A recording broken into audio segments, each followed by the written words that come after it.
Lachlan? I wasn't ready. I wasn't ready. Lachlan? We're doing it live. And myself, Tim. Hi. uh, so we've all got our beverages, although I have not yet poured mine, which I'm about to do now. I'm having the Suntory whiskey Toki. So not the Tiki, just Toki. How about you, Ruben? What are you drinking? Captain Morgan's for me tonight. Oh, that's that spiced rum, isn't it? Mm-hmm. Oh, yeah. How about you, Lachlan? I'm having a rather special bottle of red. Actually, it's left over from my wedding. So it's Oh a wow. yeah, it's been hidden away for a while. So it's a 2006 Clare Valley Cab Merlot, and it's very very nice. Wow. Where did you find that? My my father-in-law had a bit of a stash of bottles, and he passed away a few years ago. And my mother-in-law was sort of going through all the old stuff, and sort of found that he'd kept about a half a dozen bottles of this stuff from our wedding. So because he provided all the wine for our wedding at the time, so Yeah, right. yeah, Yeah, that's that's pretty pretty neat. special. Yeah, That's a good little find. for sure. Nice. And is your wife going to be able to have any, or are you keeping it all for yourself? Well, it'd be wasted on her anyway. She's not a red wine drinker, so she wouldn't enjoy it. But so I'll just have to sacrifice and have it all myself. That's the That's way. tough. That It's is tough I being tough. a know husband sometimes. it's terrible. All right. Well, we're up to chapter 5 this week.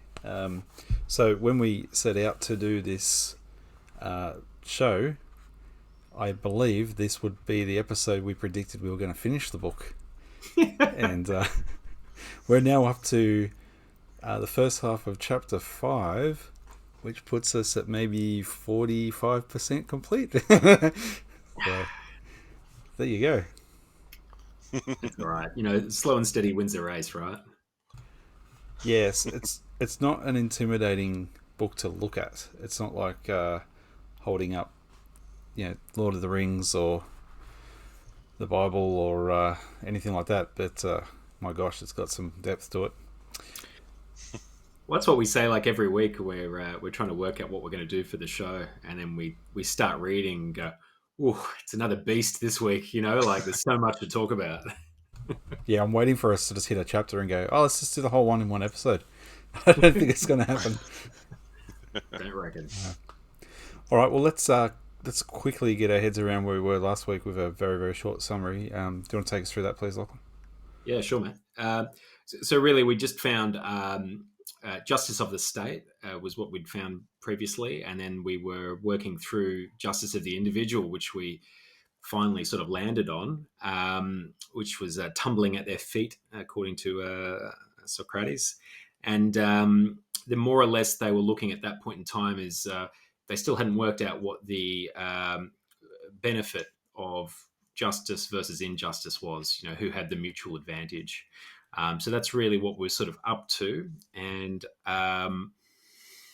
they started to look at vice as a way to sort of tackle this topic. And very quickly, an old friend pops up. How are you? Yeah, look. Thrashy Usually, Marcus. usually we're accusing Plato of stalling, but this one doesn't seem to be his fault.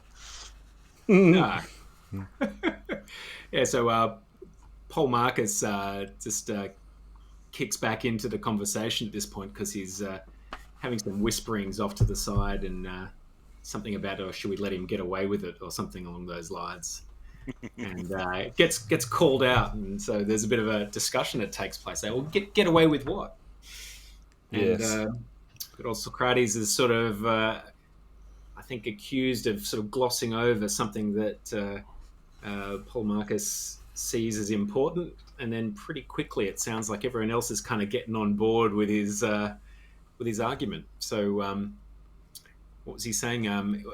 They wanting that he was a bit lazy in his argument, basically, and that they hadn't covered off the community of like women and children and the family life of citizens in this perfect state. And they basically argue the point that they feel there's going to be a great influence of good or evil off the back of what happens in those parts of the community. And Glaucon and Thrasymachus all agree and say, well, yep, let's pursue this. And Socrates gets his nose out of joint because he was kind of happy he'd put the whole thing to bed, and now he's got to go back and dig it all back up. So he's a bit reluctant, but I think what's it? Thrasymachus sort of says, "Are we here to look for gold or to hear discourse?" So Socrates. Yeah, what does he says? He basically goes, "Oh, I thought you guys would just agree, so I was going to move on." And they're like, "I know, but you failed to make your escape." And I charged on both counts. So, what are the two things that he? I think the two things that he was talking about that he thought he could gloss over. Women and children and sort of the relationships in the community, I think, is what is the bit that they were looking at. That's right, and then he goes on to say, "I doubt. I don't think that there can be much doubt about the advantages of women and children being held in common." And I'm like, that's a hell of a thing to gloss over, man. Yeah, for sure. Yeah, it is. But just before we get there, there's this part that really made me laugh out loud, and I ended up talking to my wife about it. When I'm going to keep calling you Thrasymachus because of our first episode, but when Thrasymachus is giving him a hard time, I love how Socrates has a dig at him on the sly. So here we go. So he goes, "For I do indeed believe that to be an involuntary homicide is a less crime than to be a deceiver about beauty or goodness or justice in the matter of laws. And that is a risk which I would rather run among enemies than among friends. And therefore you do well to encourage me." So I don't want to talk about this because it'd be bad for us to talk about, but seeing as you're my enemy, let's go. I thought it was really funny. Yeah. Well, that's the thing of this book. They always do sort of like roll in some little gems like that to keep things interesting. Yeah. But yeah, so no, look, Socrates is pretty reluctant. It also sort of sounds like, and this is a little foreshadowing, but he knows what he's going to suggest is somewhat contentious. And I think he was quite happy to kind of gloss over this whole thing because he knows it goes against the grain in their current society and what people will typically sort of accept. Anyway, foreshadowing. Yeah, it's very interesting. Yeah. So basically they kick it off to, and obviously they've encouraged him to sort of pursue the argument, and they kick this off, and he sort of said, well, let's look at women first before we get to children. And so he loves to draw a bit of a parallel to whatever happens in the animal world as I think an example of what is natural or what have you. So he asks if a pack of dogs have different duties between males and females, and more or less they conclude that the only difference is that the males are stronger. They all participate in the activities of the pack. Yeah, I thought that was really funny. He's going back to his dog as a philosopher's roots. Yeah. And, I think he wasn't a fan of cats. Doesn't he? Yeah, he loves dogs. I got to give him a point for that. I love dogs too. Yeah. So from that, and drawing what is natural, he's sort of saying, well, this naturally follows then that women should have the same duties as men, where they have the same nature and education. And that's a pretty bold sort of statement 2,500 years ago. And look, he basically sort of adds on to that I suppose is that he was concerned that there's a contradiction between what he'd previously sort of said around people having one job, and they very quickly had sort of segregated women as being in a different sort of category to the men. And so he's trying to sort of backpedal a little bit here to find a way that's sort of getting around this contradiction. And so what he's now sort of trying to say is that it's about the nature of the skills of the person versus their sex. The sex is a less relevant sort of part of that conversation, so long as the nature of that individual sort of aligns themselves to a certain kind of work. Yeah, I really love the example he uses to push that. And by a strange coincidence, I've been watching Married with Children highlights this week. And there was this clip of Al Bundy, and he's getting stressed that he's going bald because he's got like a little bit of receding hair, bit like me actually. And but then he goes to like this help group, and there's all these guys that are just cue ball bald. And so he gets up the front and he's like, I realized today 2 things looking amongst you guys. 1, man, I miss playing billiards. And 2, I'm not bald, you're bald. Anyway, so I happened to watch that the same week that we read about this comparison of being bald not impacting your ability to do things. And I thought that it just reminded me of that stupid thing I watched, but it's pretty funny. Yeah, because what he said basically, the parallel story was, if you had bald men versus hairy men, and you said only bald men could become carpenters, and that we would exclude hairy men from becoming carpenters, would that make sense? And they say, of course it doesn't make sense, And he said, well, this is the same thing. So I mean, it's about whether they have the skill of a carpenter, not whether they have hair or not. And so he sort of says, well, the same thing's true of women, right? So if they have the skill set to perform some work, then shouldn't they do it? Well, it's also the desire, I think, right? Like or maybe not desire is quite the right word. Nature? Was it the nature? Nature is the way they can put it. And I think like they did sort of like call out some specific sort of roles that, I think they acknowledged that women have sort of excelled at. Things like doctoring and all that sort of stuff. They sort of say, make some fine healers and all that sort of stuff. So the funniest one was where they were starting to look at, were there some tasks that women performed better than men? And he says, making pancakes and pickling things. And I was like, it's like you're doing so well there, Socrates, as being like this, like standing up there for equality, and then you go straight back to the kitchen. Well, you can only play the game he knows, right? Like he's trying to go outside the boundaries as much as possible. Yeah, but they made the point and said, that the very idea that a man could be better at doing that than a woman's just ludicrous, and it'd be an embarrassment to the woman to be beaten by a man in that sort of thing. So I think that he was using that one as sort of an introduction to the idea that, you could actually have a woman who'd be involved in the administration of the state, and that's probably a pretty big sort of bombshell to sort of drop amongst the company he was in at that time, I'd say. In saying that sometimes things that women do is, may well be better than men. So maybe if they had the right nature, they should be able to get in there amongst them. They do sort of just still draw a line there, though, don't they? Yeah, like they basically indicate that men are generally stronger than women, and I think it's essentially, like we're talking about this before, we started filming tonight, that there's like this 3-tier system in this society, but then within each tier is a sub-tier. So at that top level, there's the guys, and then the girls, and then I'm guessing kids, but then there's a second tier. And so, within the rankings, a female guardian would outrank the middle tier man, but not the upper tier man. Yeah. So there's still a fair way up the hierarchy, though.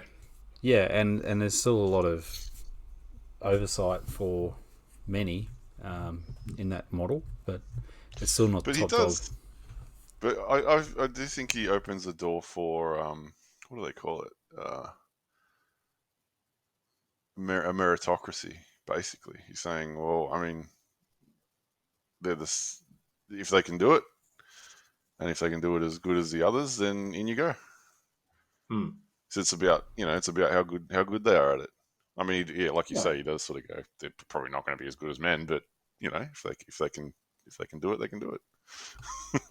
Yeah, for sure. Yeah. Do you think part of that is because in his head, 50% of what he's talking about is that gymnastics side? Because they do talk about them participating in the gymnastics with the men, and yeah, definitely. Yeah. Yeah, and look, he calls it out pretty early too. Because really. Oh, sorry, look.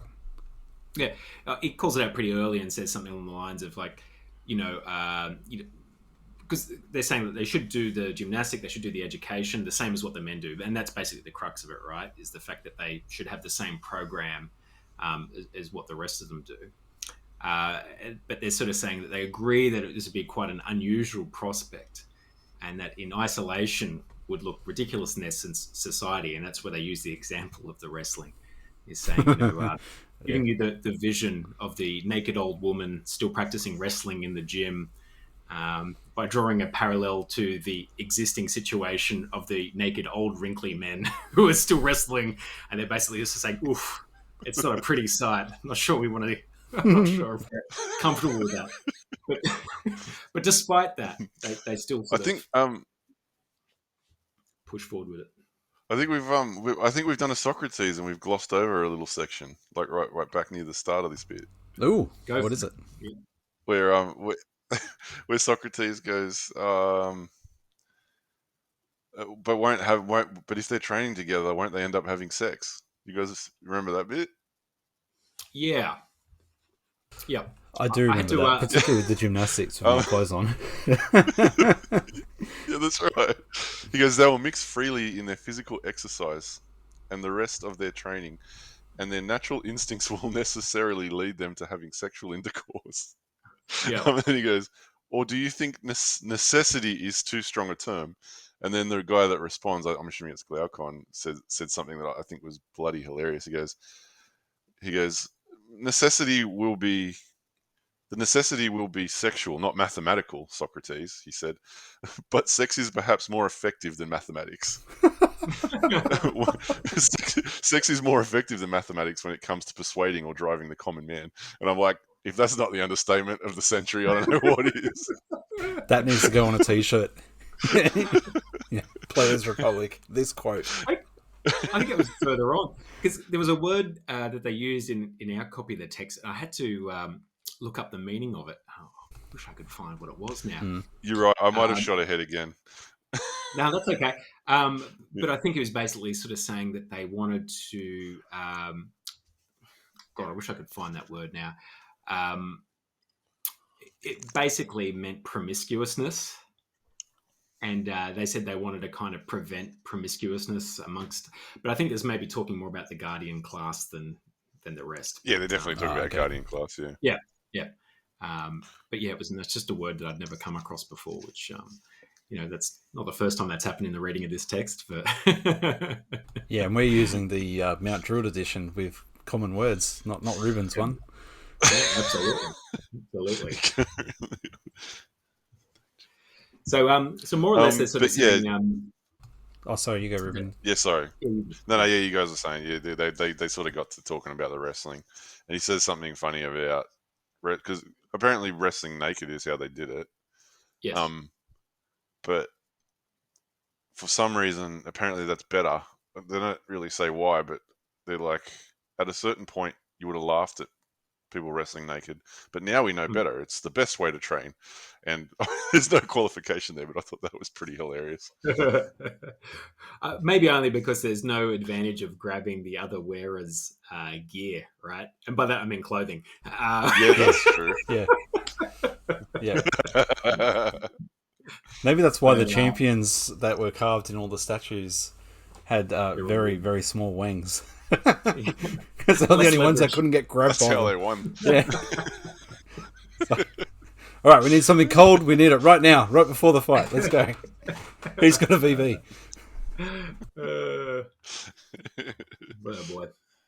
But yeah, so more or less they start by asking if women are capable of doing all the tasks the same as the men, or if there's some they can't, like war. So that's what they're sort of getting in there. I had to chuckle that there's a bit of a quote here, and they're saying they need to argue both positions, the for and against.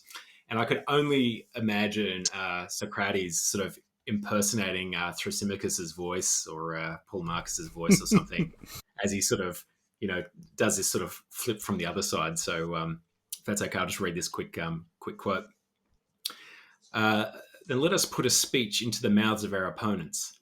They will say, Socrates and Glaucon, no adversary need convict you, for you yourselves, at the first foundation of the state, admitted that the principle that everybody was to do the one work suited to his own nature. And certainly, if I am not mistaken, such an admission was made by us. And do not the natures of men and women differ very much indeed?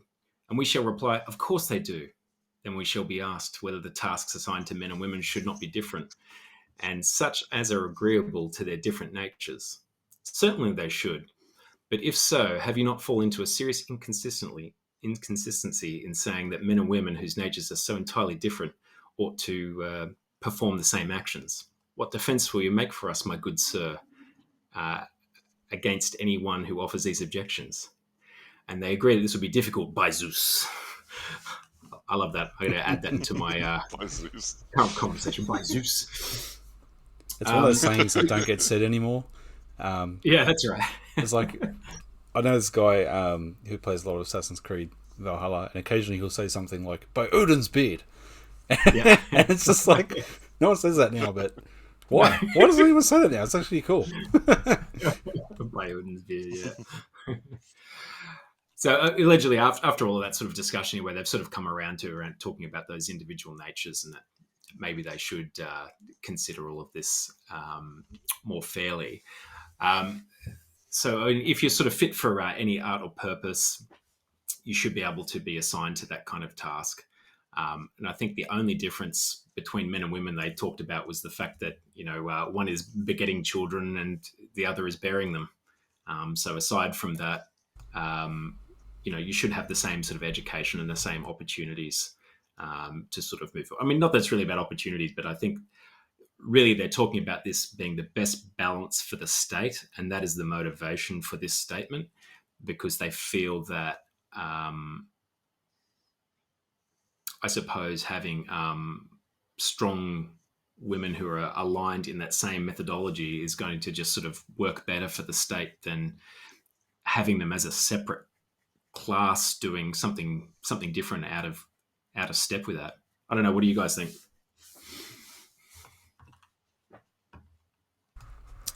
I'm still trying to find the quote. I missed the part about how men were burying them. I saw. I thought it was something like begotted. Is that what burying is? So women were bearing and men begetted children. Men were begetting children. Yeah. Ah, okay. They won't be forgetting them yet, though.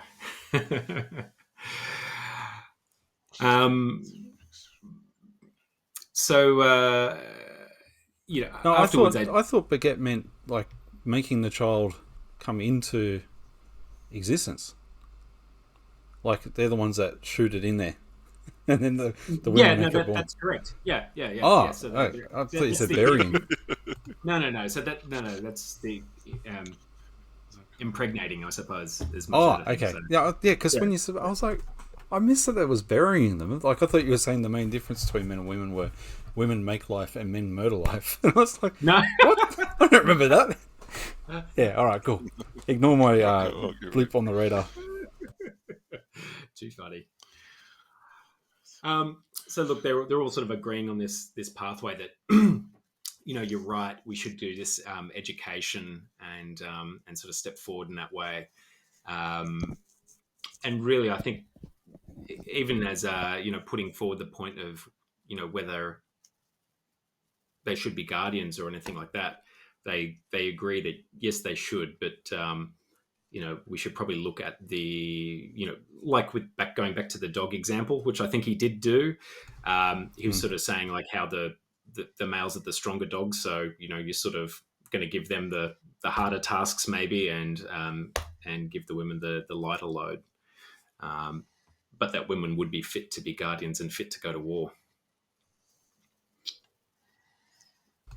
Yeah, but don't they also decide that it's okay for the females to strip when doing gymnastics? Yeah, that's another one of their conclusions. Yeah. Yeah, there's a quote on that. Then we have made an enactment not only possible, but in the highest degree beneficial to the state. True. Then let the wives of our guardians strip, for their virtue will be their robe, and let them share in the toils of war and the defence of their country. Only in the distribution of labours are the lighter duties to be assigned to women, who are the weaker natures. But in other respects, their duties are to be the same. And for the man who laughs at naked women exercising their bodies for their best motives, in his laughter he is plucking a fruit of unripe wisdom. A fruit of unripe wisdom. That's a cracking saying. I like the and let them share in the toils of war and the defence of the country. So it's only in the distribution of the labours should they get easier work. Yeah, which is probably like missing a trick in some senses, because you're probably going to find in any society you're going to have some women who may actually be stronger than some men. But I don't know. I suppose it's probably a natural split in that time because of the kind of work that men already did versus the kind of work that women tended to do. So I think the difference in physique would be pretty obvious back then, maybe compared to now, where either men sitting in front of a computer may not be quite so strong, and then women. Well, let me ask you, fine gentlemen, this question. We all work in workplaces of equality.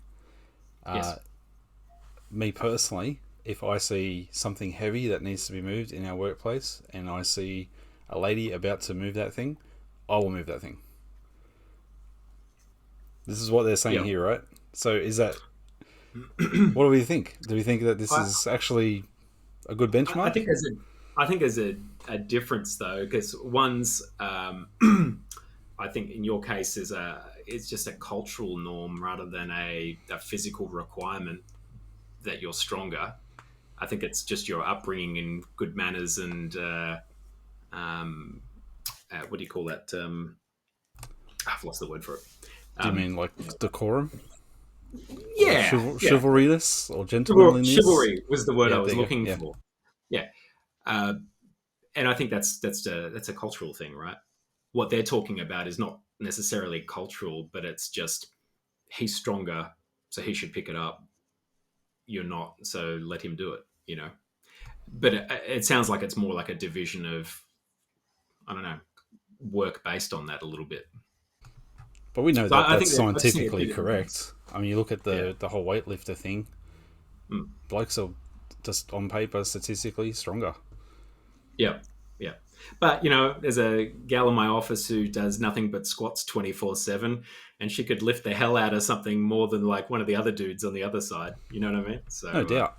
No doubt. I know a trainer that could probably put me on her shoulders. He's, has to run around the shower to get wet. The raindrops are bigger than her, but she could probably put me on her shoulders and do squats with me there. So, But I think there's no denying that the male sex is physically generally stronger. So I don't think it's a I guess. Do you think it's a cultural thing for him to say that, or is he just being logical? It's probably a little bit of both. I think at the time you'd have to think like these ideas you've got would be considered pretty absurd. And I think maybe he even says that. Yeah, like he says that right at the start. He goes, "I don't want to talk about this because you're going to laugh at me." Totally. Yeah. He's really reluctant to get into this convo. I mean, once he's in, he's all in because that's just how he is. But he knows it's going to be maybe a tough sell. I mean, Glaucon's pretty accommodating in the argument. You know what I mean? But I'd be curious to see what Thrasymachus or Polemarchus's faces were like while they're having this conversation. You can just imagine them sort of like scolding off on the sideline or something. Can't be serious, But Cool. there you go, 2,500 years ago. There you go. What were you calling it, Tim? The first feminist, Socrates. Yeah, the white male from 2,500 years ago That's it. logically figured out that equality for women is a good thing. Not too bad. Yeah, not sure you'll read that in too much feminist literature. Probably because it's not entirely accurate either. Like, there's certainly some other views he has that aren't very feminist, but again, No. given where he was and the time, it's pretty good. It's pretty modern way of thinking. We've come across that a couple of times in this reading. It's quite amazing that some of the thinking is actually fairly in line with some modern sensibilities at times. And you have Yeah, to but think do you about think there's a certain aspect where he's saying, because where he says, women will share in war, basically if their nature is up to it. Yeah. But at the end of the day, we're talking about a time where you wore armor and you swung a sword around. I wonder if he's saying it, and in his mind is like, yeah, look, if they can do it, they can do it. But at the end of the day, there's probably going to be a sum total of about 3 in the whole army that can keep up when it comes to swinging a sword in an actual battle. So I wonder if his underlying idea is basically, yeah, look, if people can do it, they can do it. But there will be a natural attrition because there's a sense where it's a meritocracy. Yeah, he does mention a Greek hero, a female warrior at some stage, doesn't he? Who's that he talks about? I'm trying to find it. Oh, yeah, I don't remember that bit. Yeah, me either. Yeah, look, I don't know. I mean, I guess an army is filled with different sort of classes of soldiers, though, as well. So I don't know. Maybe there's there's going to be this like squad of female archers or something because they tend to be a lighter build than like essentially like Can move gladiators quicker swinging. or whatever. Yeah. Yeah, or scouts or whatever else it may well be, scouts or spies and all that sort of shenanigans. So, but yeah, I mean, he does sort of talk about that sort of split in the duties. So maybe that's kind of what he's thinking about as well. Because Yeah, you're that's right. true. If it's like, you know, big, heavy blokes with swords and shields, there probably wouldn't be too many women that would be matching the physicality there. So, Yeah. yeah. But yeah, right job for the right person, I guess, is what they're sort of saying. Well, let's move along. Yeah. So the next Talk about part, so they're children. kind of happy about that to a point, but they're concerned about the next argument. I'll just read out this quote. Here then is one difficulty in our law about women, which we may say that we have now escaped. The wave has not swallowed us up alive for enacting that the guardians of either sex should have all their pursuits in common. To the utility and also to the possibility of this arrangement, the consistency of the argument with itself bears witness. Yes, that was a mighty wave which you have escaped. Yes, I said, but a greater is coming. You will of this when you see next. Go on, let me see. The law, I said, which is the sequel of this and of all that has preceded, is to the following effect: that the wives of our guardians are to be common, and their children are to be common, and no parent is to know his own child, nor any child his parent. Yes, he said, that is a much greater wave than the other, and the possibility as well of the utility of such a law is far more questionable. Not wrong, that's a big wave. Bloody hell. Wow. Yeah, I think that's a bit. I accidentally jumped forward to at the start, where I said, "Yeah, that's a hell of a thing to gloss over." So you can see why he's right back at the start. Sort of said, "I don't know whether I want to talk about this." Yeah. It's yeah. Oh God, that's the word I was looking for. I did have it highlighted. Licentious behaviour. Licentious. Licentious. Is that French Nice. for sensuous? Meaning promiscuous. Yeah. I was like, gonna have to throw that one back in the thesaurus. Licentious. Yeah, I mean, I think Socrates is sort of like he's kind of dumped that out there, but he's like, well, let's focus on the woman part of the argument here, and we'll kind of get to the common children sort of in due course. And so he just starts to sort of talk about that a little bit.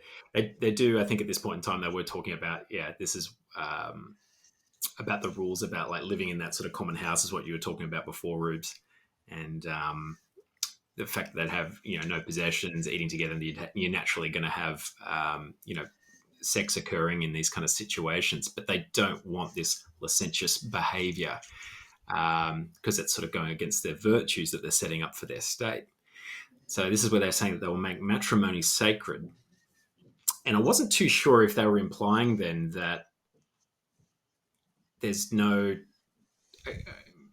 sex before marriage, like if that was what the implication was, because they don't want any of this, whoring around the barracks. Yeah. Well, I think you're kind of right. I think they're wanting to make it specific times only. Well, I think they land on that in the end, but maybe at this point in time they hadn't quite worked that out yet. Yeah, because he says that it follows that we must arrange for marriage. Make it a secret affair. Yeah, which I thought was quite interesting, really. Anyway, I guess they kind of keep sort of tumbling on this kind of topic for a while and land on a different kind of solution for it. Because I think it kind of goes downhill from there. Well, I'm reading it, I'm like, oh yeah. They're like, yeah, marriage is sacred. Yeah, okay, I'm on board. And then they keep going on, and then they're like, but a sacred marriage is one that produces the most beneficial result. I'm like, yeah, all right, that's interesting. And then they start talking about breeding birds and animals, and I'm like, where's this going? Where's this going, Socrates? And he basically lands on eugenics. Well played. Yeah, talk about going down a slippery slope, huh? What it reminded me of, and I'll tread carefully here, but what it reminded me of was I was watching this documentary a few years ago about one of the Middle Eastern countries that's Islamic, and there was a loophole for prostitution, which was you could get married to the prostitute, have your way with the prostitute, and then get divorced straight after. So that was their loophole of getting around the fact that you can't hook up with a prostitute. And right.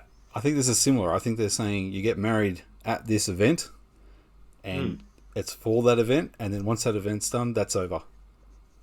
Yeah, I think you're right. Oh, so when they say marriage, they're talking about consummation, not really talking about like a lifelong commitment, like what we think of it. Yeah, so they're basically ordaining it as this is a religiously acceptable time for you to be together and for you to have your special cuddles, and then once this festival's over, that relationship's terminated because that function is no longer required. Special cuddles.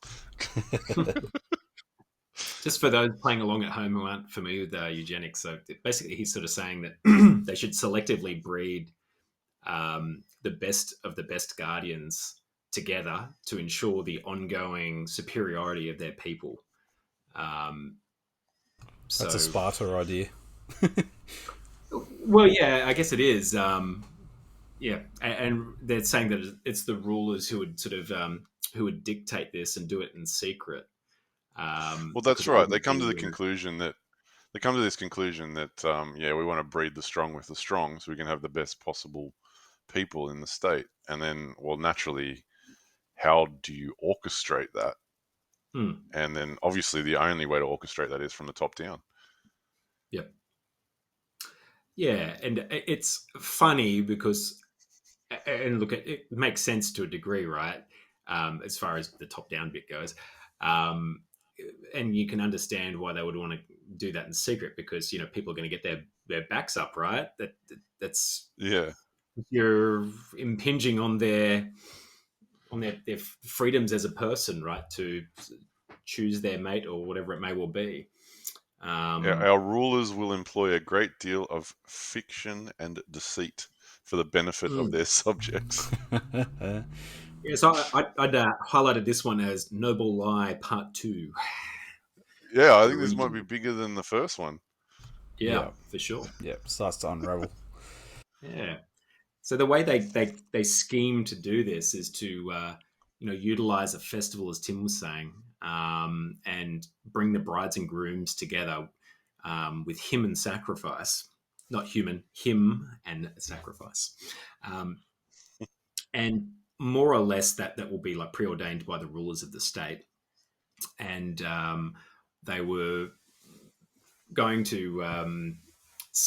Have I think they lots. were basically sort of saying that they were going to be like selected from a ballot that was going to sort of give the impression that it was just by luck, like who you got Yeah, matched they're up with. talking about casting lots, which I'm not sure Mm, exactly how that would have worked with the Greeks, but the idea is one way they used to do it is they would have a bunch of different straws of different lengths, and then someone would hold it and you'd pull one out. That's where yeah, the idea of pulling the short straw comes from. Whoever gets the shortest straw does the yeah, shitty job, but it's that kind of thing. But yeah, they're saying, yeah, people will think that they're engaging in this kind of random process where they hook up with some chick. And he's like, but yeah. it's not going to be random at all. We're going to be deciding who sleeps with who. Mm, Yeah, and that some people will absolutely. get multiple partners too. Like the good horses will get many Yeah, turns at being used. indeed, indeed.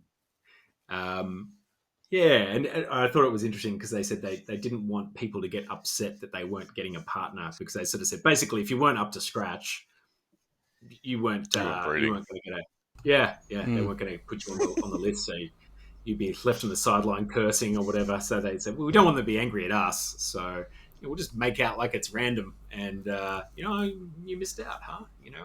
But Favor of the gods, I guess. but this is only at that Guardians level, right?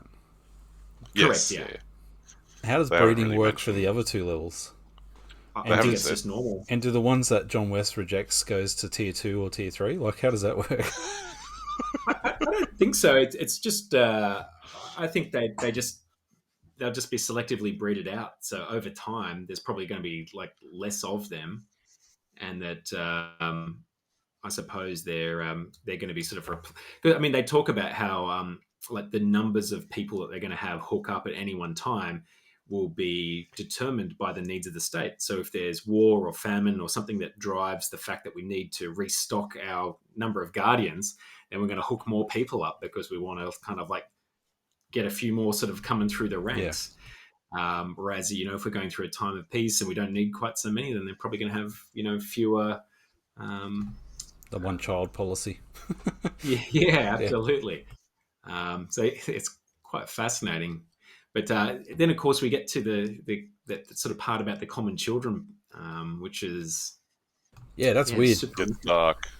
It Yeah. gets dark. Yeah, yeah, it really does. Do you want to take So us through that a little bit, Ruben? What your thoughts are about the next So bit? they've set up this situation where they're going to orchestrate who sleeps with who, and then they start to talk about, well, what's going to happen to the children once they're born. And he goes on to say, well, the officers will take the children of the better guardians to a nursery and put them in charge of nurses and living separately as part of the city. The idea being the children belong to the city, not the parents. So the city will provide and care for the child. And I was like, all right, okay, that's a little unconventional. So one might think, it's a bit strange, but the kids are being cared for. That's nice.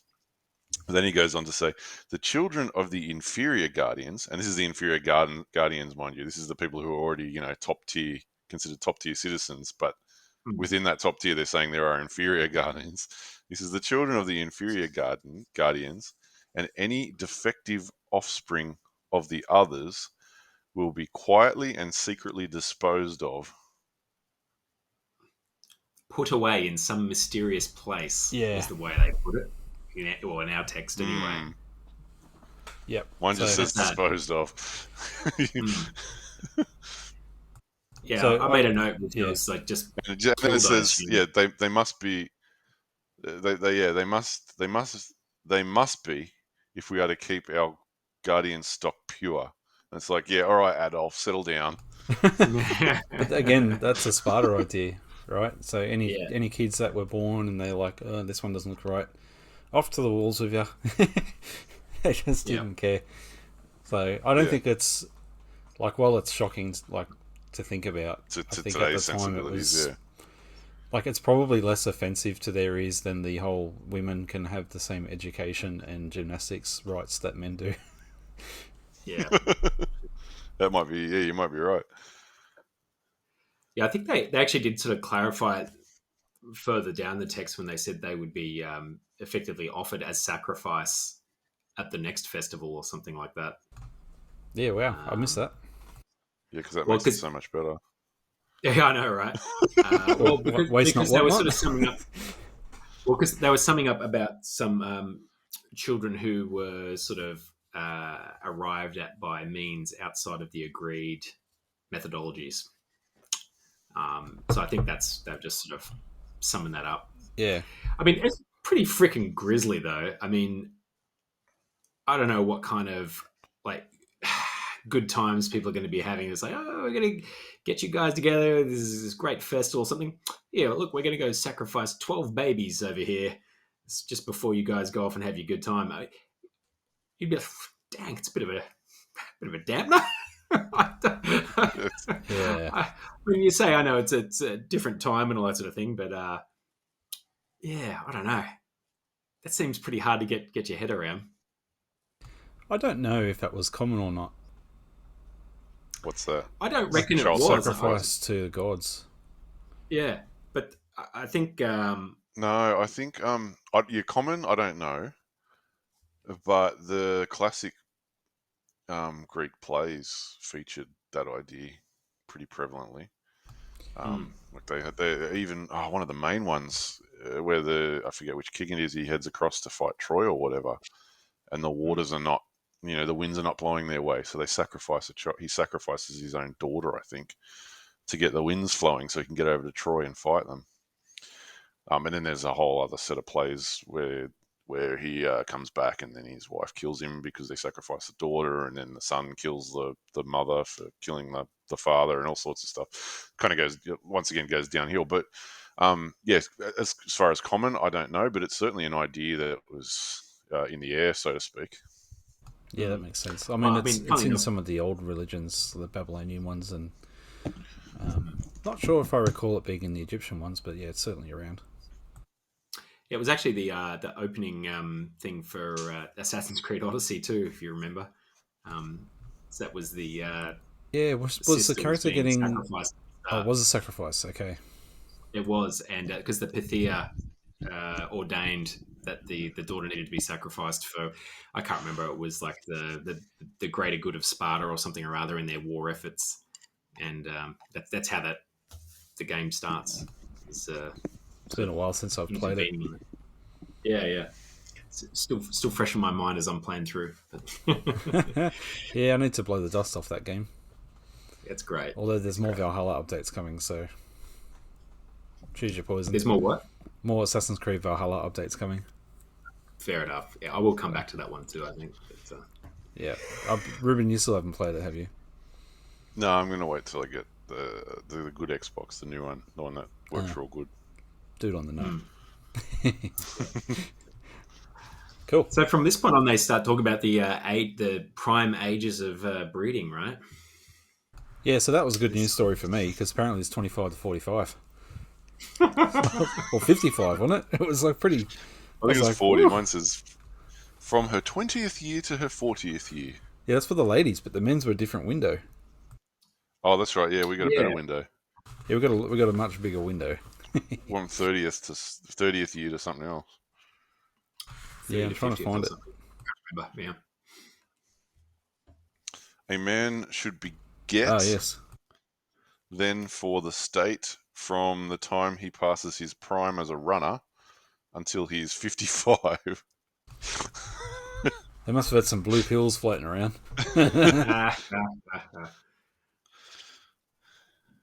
Maybe they didn't have some of the, preservatives and food colorings that we've got. I'm actually curious what they didn't have TV either. Yeah, true. Yeah. I'm curious what the average lifespan of a Greek man at that point in time, because it seems pretty optimistic off the back of this. Yeah, I don't know if that's the right number to look. solid age back then. Like, isn't it with those older ages? the average lifespan was low, but if you made it past a certain year, then it wasn't too bad. It's just heaps and Yeah, heaps I of people think die it in was war. close, something like close to a 50% of kids died before their first or second birthday or Yeah. something. So that's going to kill your averages, isn't it? Like, For sure. For sure. Yeah, but I think if you made it past a certain age, then the life expectancy was actually, if you narrowed the numbers down to that, okay, you've made it to, say, 30, then beyond there was pretty good. and I think there was a significant difference too in lifespans between city living versus country living in the Middle Ages. Anyway, that's a little bit later, but As in, city living was longer? no, city living was apparently shorter. But I'm talking about Middle Ages, maybe. So it Probably might more have flipped. disease and stuff. And You think it's because out in the Yeah, farm you've got to keep moving and keep working? yeah, you got to keep working. Probably better access to fresh food, less disease, that sort of stuff. Yeah, good point. No COVID. yeah. Yeah. Well, they had real This is where plagues they back talk then. about. Yeah, true that. So this is where they sort of came up with that sacrifice bit. So saying any kids that were born outside those age brackets would be sacrificed as unholy, um, along with any child who was born outside of a unsanctioned marriage and any child that was formed under incest. Ooh, so here we go. Here's a topic. Yeah. Yeah, that's true because one of them raises like, oh, okay, all right. So if nobody knows who their kids are, and you got Mm, 55-year-olds breeding with potentially, 20-year 20-year-olds. olds, how Yeah. do you know? Like, how do you know that's not your Could daughter? be So they have to problematic. come up with a system. Yeah, they have to come up with a system to avoid that. Trust Socrates to have worked it all out, though, right? He did. He was right on it. He had an answer. So I don't quite Straight exactly up. know what it was, how this works, but the idea was that they would conceive at festivals, and then Mm, roughly after that festival, 9 months later, a certain person would be born. So I think the idea was you would know your birth festival date, and then yeah. you would know that somebody else's birth festival date, and you would know that that person would not be eligible for you to breed with. Is that roughly? I thought it was more because the men hook up with younger women. They just had to, and their period of time from 30 to 55 is 25 years. So technically, their year one child could have hit breeding age before they hit the end of their breeding age. So I think he's saying, like, you have to remember, like, in the year of the frog, born in this 3-month Yep. window, I can't touch any of those. Yeah, something Yeah. like that. Yeah. I guess it's not. It probably doesn't matter anyway because it's all deemed by the rulers. So I'm guessing they're keeping tabs on this. I don't know, Yeah. but yeah, it's interesting.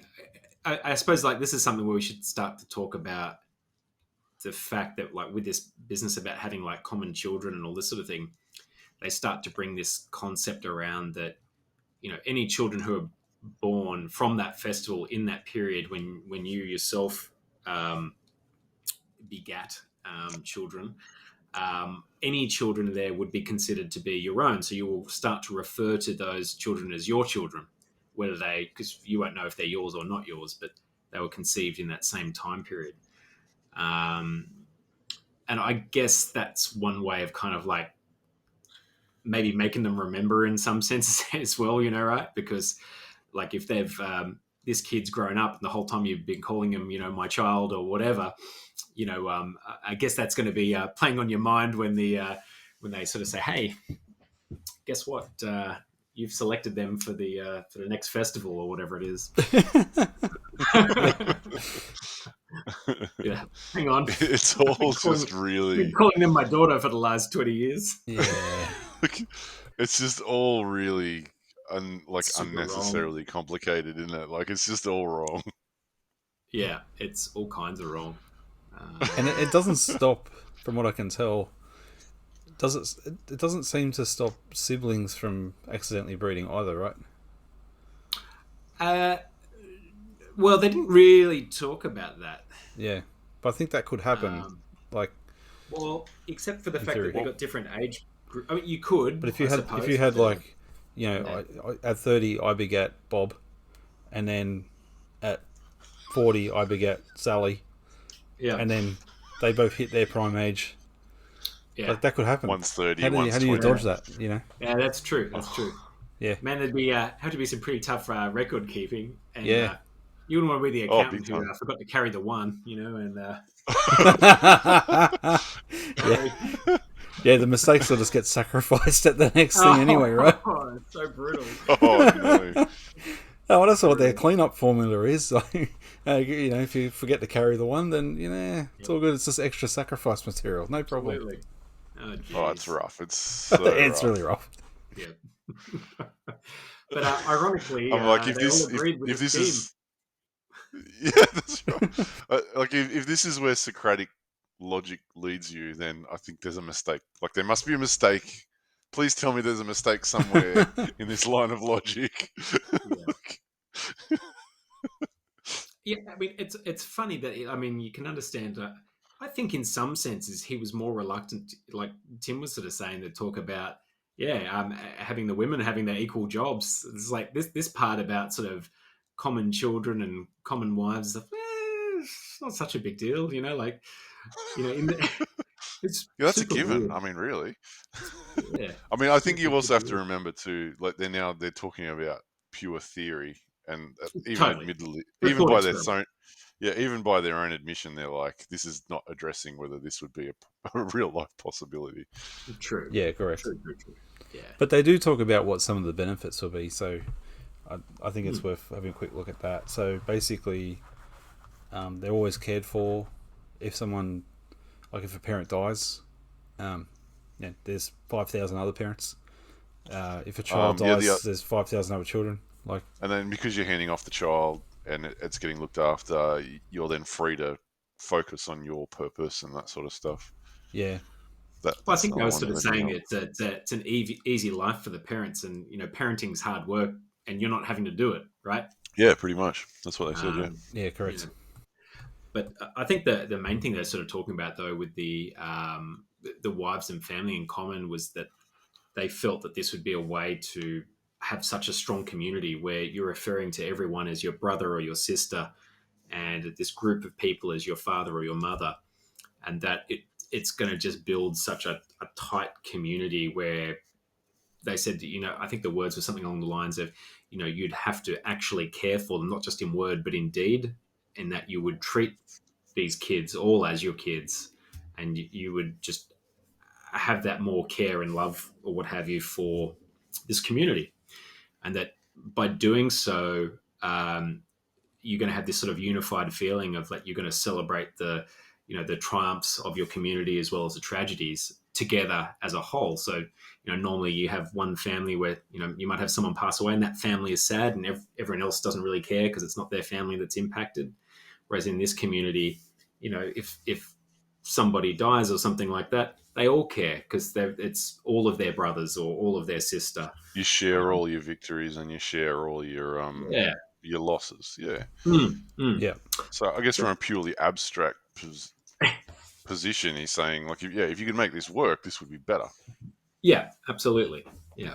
it also gets rid of other temptations too, like Mm. I need more to make sure my kid's successful, or I need to have kids to look after me when I get old. yeah, it stops infighting too. Like, oh, your kid did this to my kid, or Mm. your kid killed my kid, so now I'm going to kill you. Like all Gets those rid of the blood different, feuds. yeah, all those things vanish because it's all one and the same.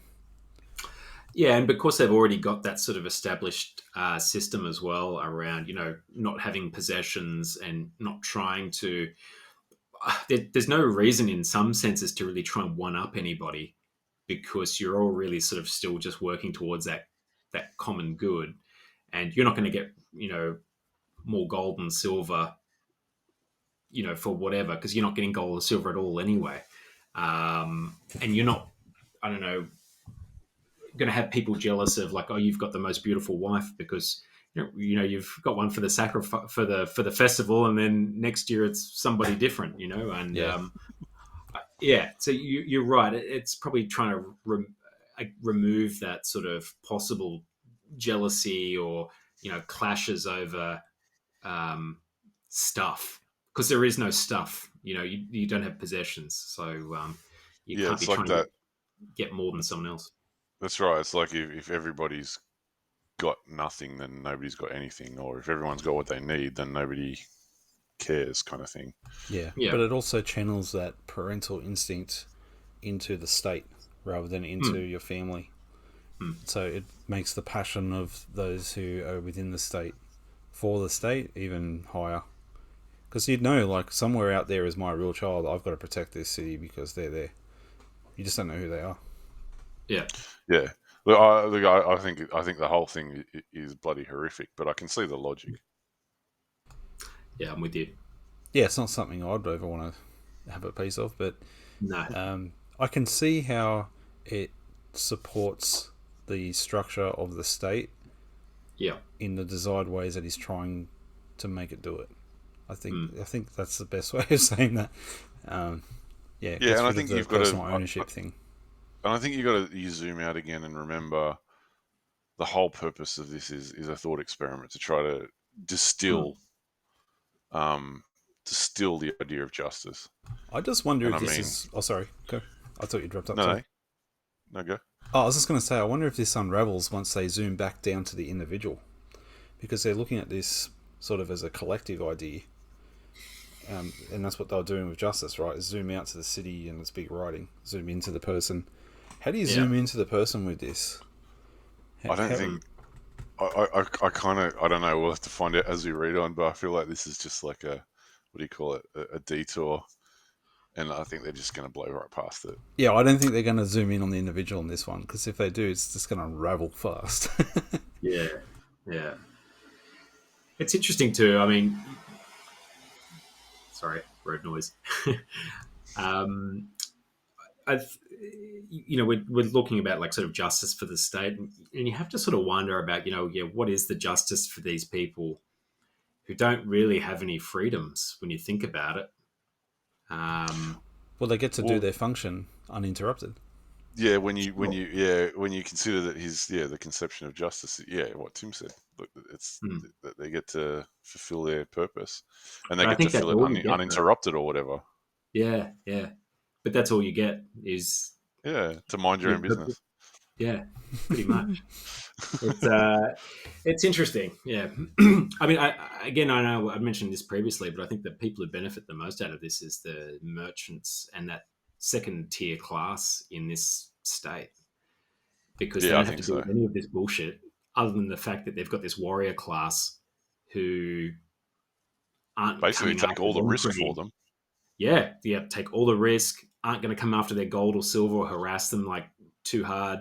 They're probably going to pay pretty solid taxes, because this stuff would all be expensive to try and run a city where all of this stuff is paid for this class at the top. But I mean, the top's probably always taking it, but it's usually for gold and silver and marble, whatever. That's right. At least in this system, it's regulated. It's not about the accumulation of wealth. Yeah. So I just wonder, like, how many merchants they'd have like banging at the doors trying to get into their city, because it'd be like, dang, how good is the setup here? These guys are crazy, but hell, it's pretty good. Yeah, more for us. I think you're right, because they'd have people who are just pure manufacturers, your farmers and all that sort of stuff.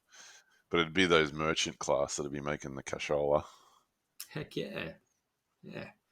And I mean, they'd be the guys who are all the accessing all the luxury and stuff that the top class of the Guardians won't be getting. So yeah, it'd be pretty amusing though to see some merchant come in from the outside going, "Oh, how good is this?"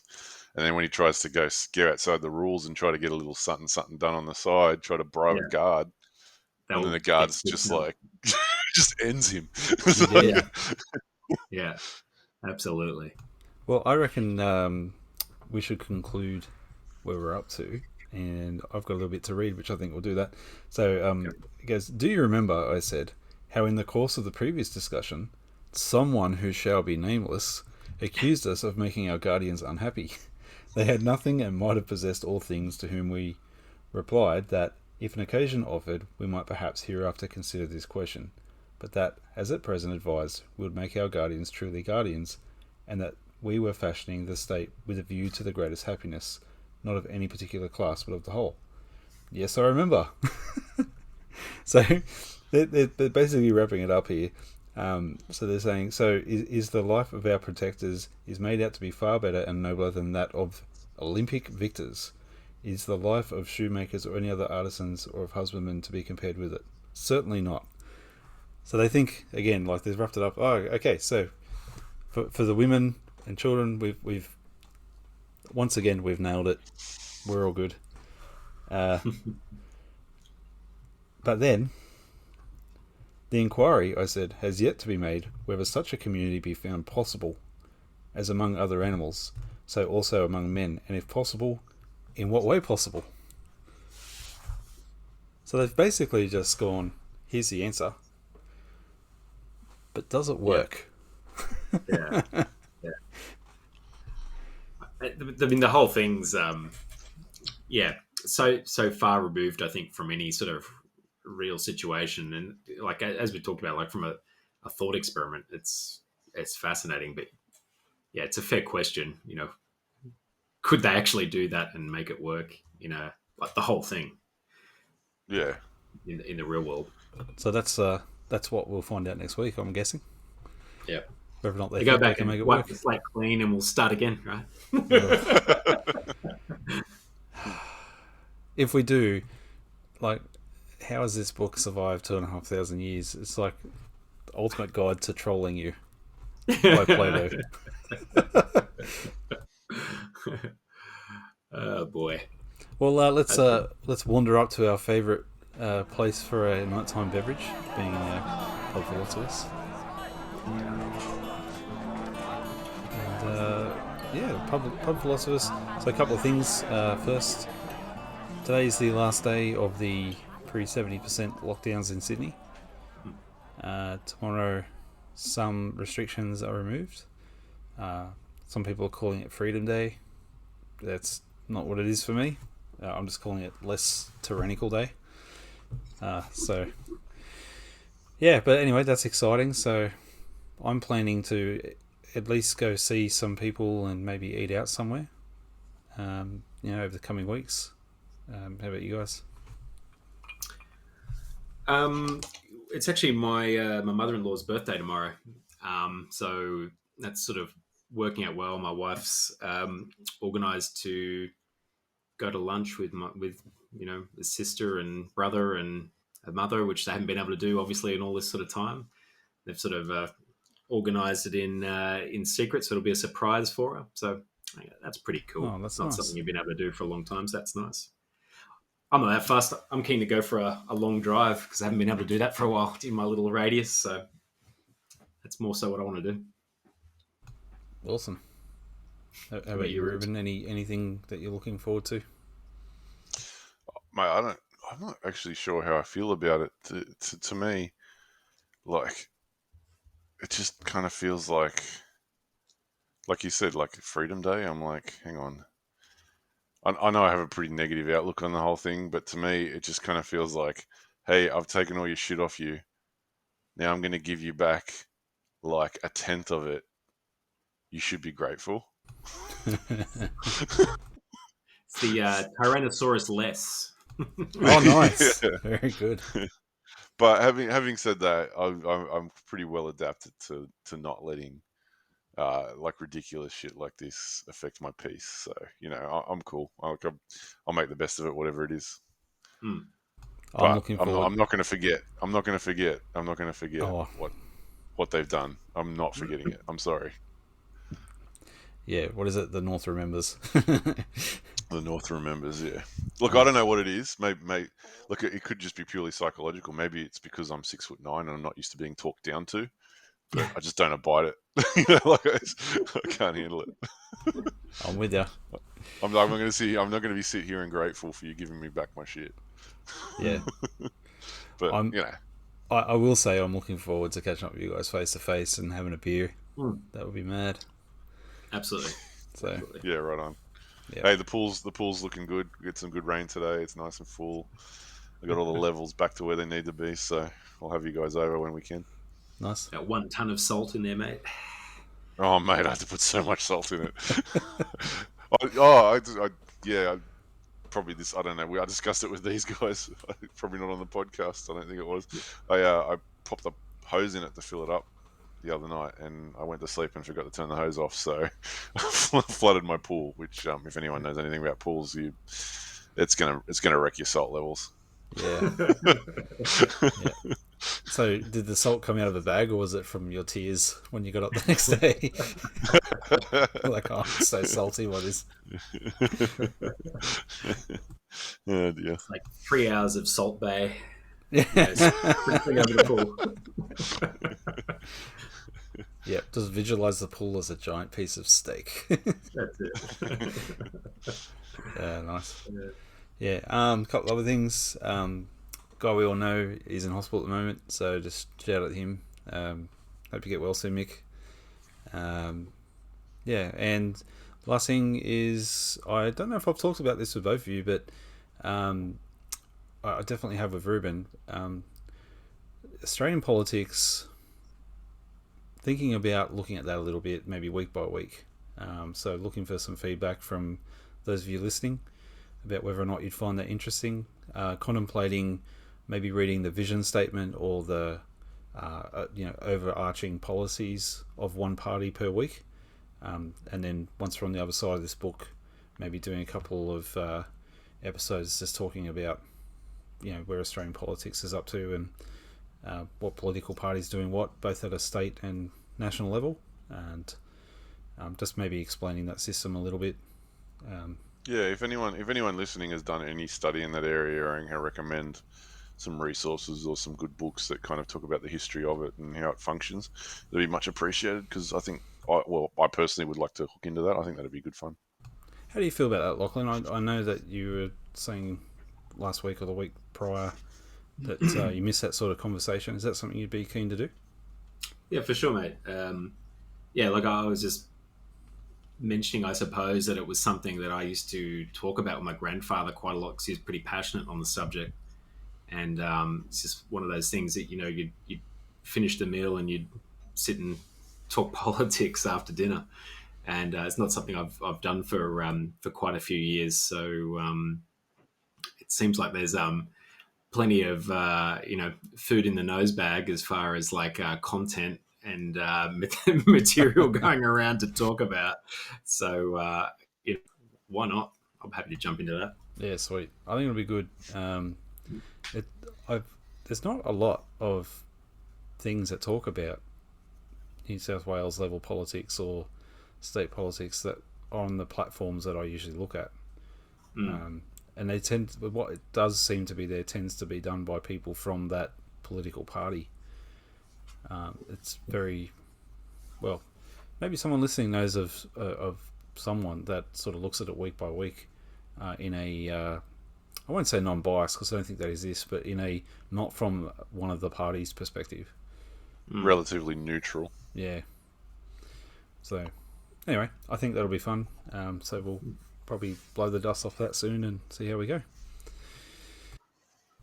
I think that's about it. If you guys haven't got anything else to raise.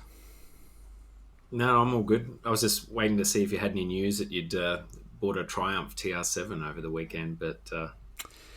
There's one for sale right now for under $9,000, which is almost half the price that they've been everywhere else.